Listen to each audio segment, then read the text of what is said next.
দেখো এখানে আমি ইঁচড় আলু বানাবো, তার জন্য ইঁচড়টা নুন হলুদ দিয়ে সেদ্ধ করে নিয়েছি। দিয়ে এবার তেলের মধ্যে আলুটা আর ইঁচড়টা ভালো করে নাড়াচাড়া করে নেব।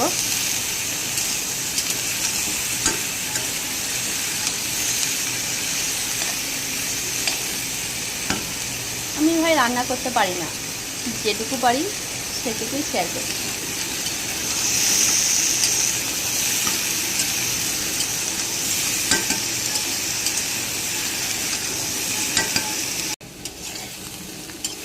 আমার যতটা প্রয়োজন ততটা নেড়ে নিয়েছি।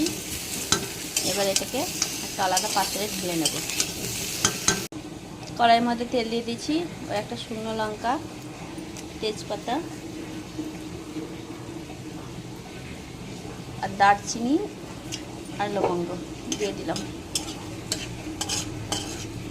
এটা ভেজে নেব। হয়ে গেছে, এবার পেঁয়াজ দিয়ে দেব। পেঁয়াজটা ভাজা হয়ে গেছে, এবার মশলা দিয়ে দেবো। বাটা মশলা দেবো।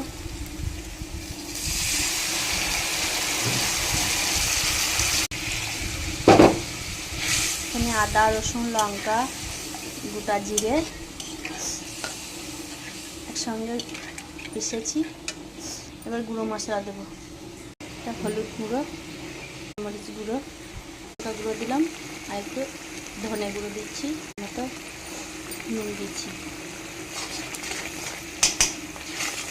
মশলাটা ভালো করে কষে নেব। ভাজা মশলা দিলাম। ভাজা মশলাটা হচ্ছে জিরে ধনে ভালো করে ভেজে গুঁড়ো করা আছে। আমার মশলা কষা হয়ে গিয়েছে।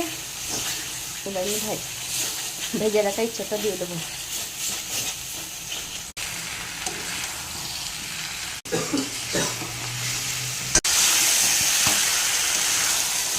মশলা দিয়ে ভালো করে কষা হয়ে গেছে। এবার এর মধ্যে পানি দিয়ে দেবো।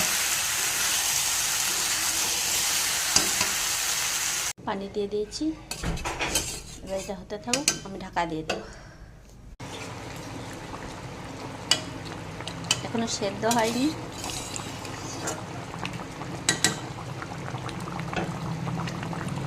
তরকারি হয়ে গেছে। আর একটু গরম মশলা দিয়ে দিচ্ছি।